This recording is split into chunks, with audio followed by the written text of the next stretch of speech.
We're diving into the art of precise writing, teaching you how to make your essays in Cognizant shine by removing unnecessary words. Step 1. Let's identify the problems: redundancy and flat.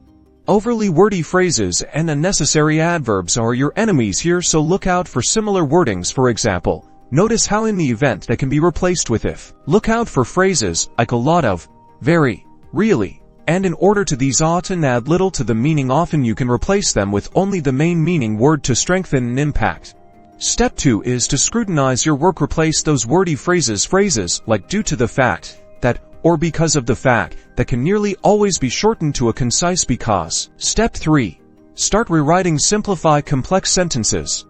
Break up compound sentences. Focus on the core message. Think of it as your new skill or superpower, making your writing lean. Finally, edit and refine. Read your work aloud. Does it flow? Are all the words doing their job?